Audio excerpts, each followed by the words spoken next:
E aí, meu querido, minha querida, tudo bem? Você já comprou alguma coisa de alguém que vende muito bem e aí você acabou, depois de algum tempo, se arrependendo dessa compra? Isso já aconteceu? Aqui eu vou te explicar por que isso acontece e o que você pode fazer para ficar de olhos abertos e evitar que isso aconteça novamente.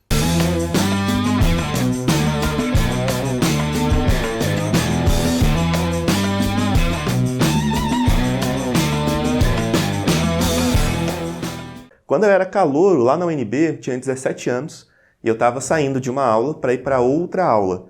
E você imagina, o UNB, solzão, isso devia ser umas 11h40, perto de meio-dia, quando eu estava chegando nesse outro prédio, caminhando ali com a minha mochila, gurizão, eu fui abordado por um carinha um pouco mais velho do que eu, e ele chegou cheio de história, falando que ele era do interior de Minas Gerais, que ele fazia faculdade lá, que ele tinha entrado para uma empresa recentemente, que ele tinha um desafio, que era que ele tinha que vender tantas unidades, e aí vendendo isso ele ia conseguir bater a meta dele, ele ia poder voltar para casa feliz, satisfeito, e isso durou ali uns 10 minutos. E o que ele estava querendo me vender? Uma assinatura de revistas.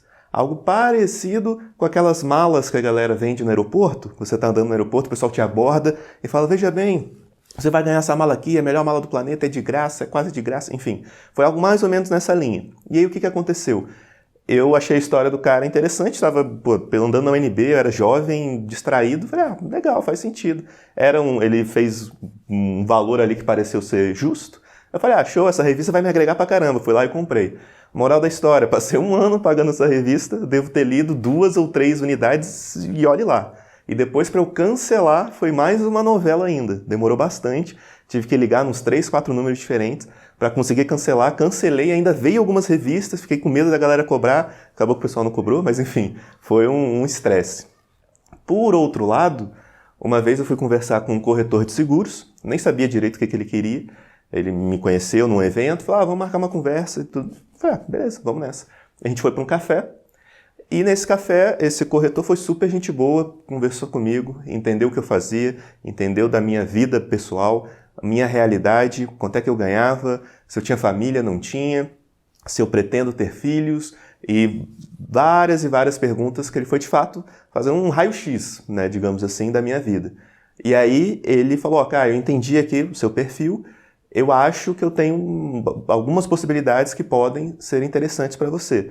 Mas aqui agora eu não sei, eu vou para casa fazer o meu dever de casa, vou estudar essas possibilidades, posso te apresentar num segundo momento? Falei, beleza, claro, por que não? E aí, de fato, isso aconteceu, a gente terminou ali esse café, depois de alguns dias ele marcou comigo novamente, e aí ele me apresentou quase que um dossiê, tinha umas 20 páginas do documento, com várias possibilidades, primeiro, né, falando sobre o meu perfil, quem eu era, quanto é que eu ganhava, o que eu fazia, se eu tinha família, enfim, esses detalhes. E aí depois tinha umas 5 ou 6 possibilidades de seguro de vida, que era o que ele estava querendo me oferecer. E de fato ele foi explicando um por um, falou, esse daqui é melhor por isso, esse daqui é melhor por aquilo, esse terceiro aqui acho que você vai gostar desse ponto, esse quarto aqui tem esse benefício que nenhum dos outros tem, esse quinto acho que não é tão bom assim. E aí foi indo, eu falei, excelente, quero essa opção aqui. E aí eu fui lá e de fato escolhi essa opção. E hoje eu sou super satisfeito com essa opção que eu fiz, eu tenho um seguro de vida e inclusive até já recomendei para alguns amigos para fazerem também com essa pessoa, com esse corretor. Ou seja, eu virei um embaixador do produto dele, do serviço dele. E olha só como que é legal, né, essa diferença entre esses dois exemplos. E você já parou para pensar por que tem compras que a gente gosta, que a gente se amarra, e tem compras que depois a gente não gosta, a gente fala, putz, por que eu fui lá, por que eu comprei isso? O que acontece? É a diferença entre manipulação e influência. Quando alguém está manipulando alguém, essa pessoa está querendo só que ela ganhe. Um vendedor, uma vendedora, por exemplo, ele vai contar a história da vida dele, uma história sofrida, uma história super legal, ele vai fazer os melhores argumentos possíveis, vai falar que aquilo ali é a melhor coisa do planeta, que ele mesmo já tem 10 daquilo, e por aí vai. Ele vai lá e te vende, e depois, ele ou ela, enfim, depois ele não quer nunca mais saber de você, né? Isso acontece, tem muitos vendedores que pensam assim. Por outro lado, quando o vendedor ele quer te influenciar positivamente, o que ele vai fazer? Ele vai trocar uma ideia contigo, ele vai entender quem você é, ele vai entender seu contexto, sua realidade, ele vai entender como que você pensa em relação àquele problema, quais são suas dores, o que você busca, quais são os prazeres que você busca. E aí, entendendo isso, ele quer vender também, ela quer vender também, claro. Mas ela vai te mostrando que, ó, isso daqui pode fazer sentido, aquilo ali pode fazer sentido também. Perceba como é que vai ser quando você estiver usando isso daqui. E fica uma relação muito mais de ganha-ganha. Por quê? A pessoa sabe que se ela fizer um trabalho bem feito, você vai acabar levando essa solução, esse produto, esse serviço. Eventualmente, você pode trazer mais alguém, você pode fazer indicações, você pode voltar e comprar novamente. Então, bons vendedores, pessoas que influenciam as outras muito bem, elas buscam esse ganha-ganha e elas, claro que elas querem também vender várias vezes para a mesma pessoa. Quem vai mais pela manipulação, muitas vezes vende uma única vez. Então, o que você pode fazer para estar mais desse lado aqui, para influenciar melhor e não manipular? Se relacione com as pessoas, se relacione com o seu potencial cliente. Entenda o que ele faz, o que ele gosta, o que ele não gosta, como é que ele percebe a realidade que ele está. Faça perguntas para de fato entender, escute mais e fale menos e busca de verdade ajudar essa pessoa.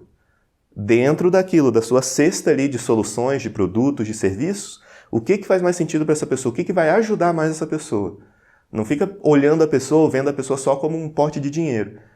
Porque se você olhar a pessoa como um pote de dinheiro e mandar bem na venda, você pode até vender uma vez, mas se for algo, digamos, forçado, provavelmente essa pessoa não volta e provavelmente essa pessoa vai acabar em algum momento falando mal de você, da sua solução, da sua empresa, para o restante, enfim, das pessoas. E aí quem vende pela manipulação vende bem às vezes a primeira vez, aí vende para a segunda pessoa, para a terceira, quando chega na quarta, a quarta pessoa já ouviu falar mal aqui da primeira e não vende mais. Por outro lado, quem influencia positivamente as pessoas, abre novos pontos de vista, mostra como é que isso pode funcionar, personaliza ali a solução, essa pessoa acaba muitas vezes sendo indicado, acaba tendo um cliente fidelizado e por aí vai. E isso, olha só que legal, isso é útil tanto para vendas, você vendendo um produto, um serviço, o que você quiser, mas isso é legal também para relacionamento, isso é legal na sua casa, com a sua família, com seus amigos, né? Em qualquer relacionamento. Quando a gente vai mais pelo lado da manipulação, eventualmente as pessoas percebem e as pessoas não gostam, obviamente. E aí, se você quer saber, é possível usar a influência para manipular alguém? É, mas eu não recomendo porque não é perene, não é sustentável. E você pode estar se perguntando, legal, cara, entendi, bacana, eu quero influenciar melhor. Como que eu posso ser uma pessoa mais influenciadora, né? Como que eu posso influenciar melhor as pessoas que estão ao meu redor? Aquilo, a gente vive na nossa realidade, a gente está sendo sempre influenciado por alguém, ou pelo objeto, pelo ambiente, e a gente também está sempre influenciando. Não sei se você já tinha parado para perceber isso ou não, mas você sempre influencia de alguma maneira.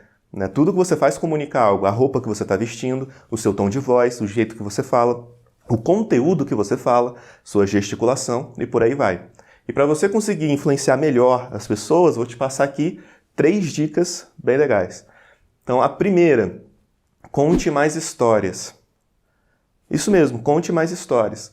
Desde o início, enfim, da humanidade, há milhares de anos atrás, o ser humano ele foi crescendo muito a partir do compartilhamento de histórias. Né? A história contada veio milhares de anos antes da escrita, por exemplo. E hoje em dia, quando a gente vai oferecer algo para alguém, pode ser um produto, pode ser um serviço, uma ideia, se a gente chega e fala diretamente, fala, ó, essa ideia aqui é a melhor coisa do planeta. A pessoa pode olhar e falar, será que é? Como assim melhor? Como que essa pessoa chegou a essa conclusão? Tenho minhas dúvidas. Por outro lado, se você começa contando uma história, você pode contar, e aí pode ser uma história pessoal, se for uma história pessoal sua é até melhor, porque é mais autêntica, tem mais emoção envolvida, e pensa sempre na moral dessa história, né? Claro, não contar história por contar história. Sempre tem que ter uma moral relacionada com o que você está querendo influenciar a pessoa.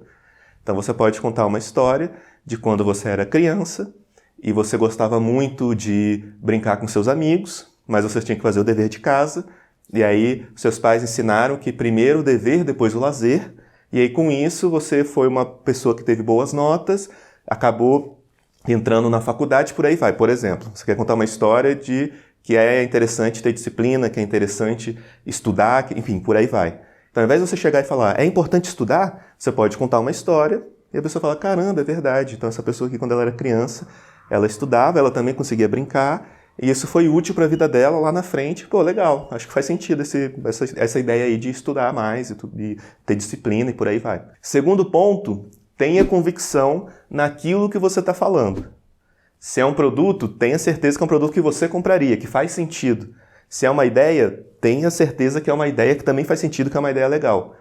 Quanto mais convicta e convicto você estiver, mais isso vai transparecer na sua fala, na sua linguagem verbal, na sua linguagem não verbal. Então, exemplos de pessoas que são muito convictas, tem vários, certamente você conhece vários. Mas eu vou colar um emblemático, que até virou, virou filme até no Brasil, que é aquele cara, acho que é Marcelo Nascimento, não lembro, que é o que se passou por filho da Gol, lá acho que foi em 2001.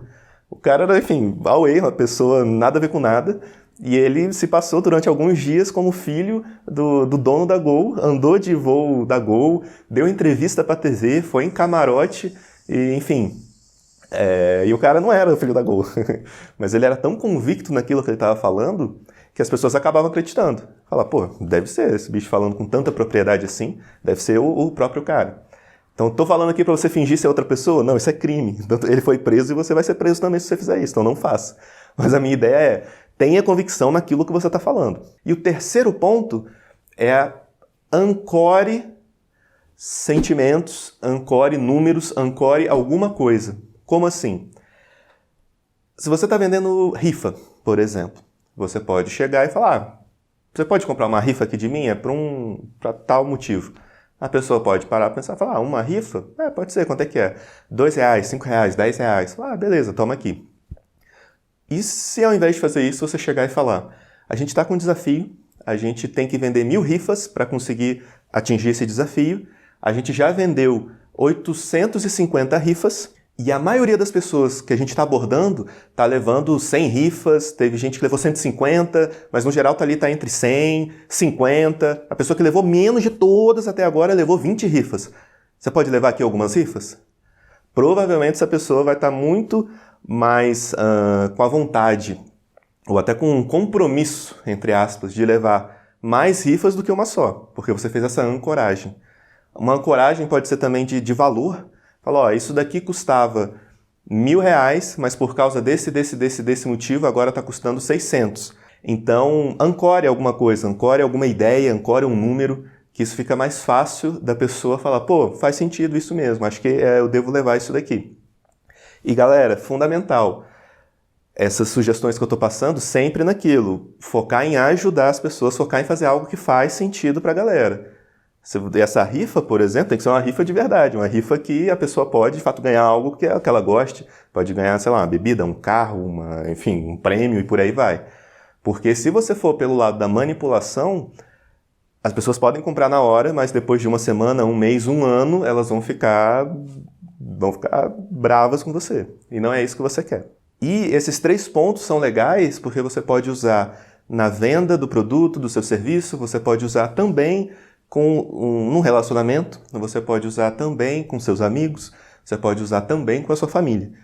Né? Então aquilo, conte mais histórias, tenha convicção nessas histórias e em tudo que você está falando e ancore algum valor, um sentimento e por aí vai. E aí, pessoal, você aprendeu aqui então que a gente pode usar as habilidades de influência para manipular as pessoas, sim, isso é possível, mas eu não recomendo porque não é sustentável. Você vai vender a primeira vez, a segunda, na terceira alguém já ouviu falar mal de você e não vai querer comprar mais. E quando a pessoa não gosta de algo, ela fala para mais de 10 pessoas. Quando ela gosta de algo, ela fala para 1 ou 2. Então, se você for pelo lado da manipulação, essa conta vai chegar. Então, não é por aqui que a gente tem que atuar. Então, busque, de fato, ajudar a pessoa com a qual você está conversando. Entender o que ela precisa, entender o que você pode ajudar, o que faz mais sentido para essa pessoa.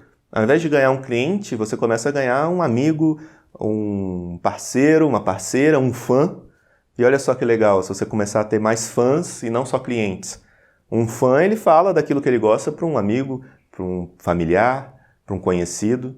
E você começa a aumentar a sua esfera de influência, eventualmente começa a ajudar muito mais, a vender muito mais e por aí vai. Se você acha que esse conteúdo agregou para você, deixa aqui os 3 Cs. É ser de Caio? Não, pode ser também, mas não. 3 Cs é o quê? Curte, comenta e compartilha com alguém que pode ser beneficiado, beneficiada com esse conteúdo. Belezinha? Tamo junto!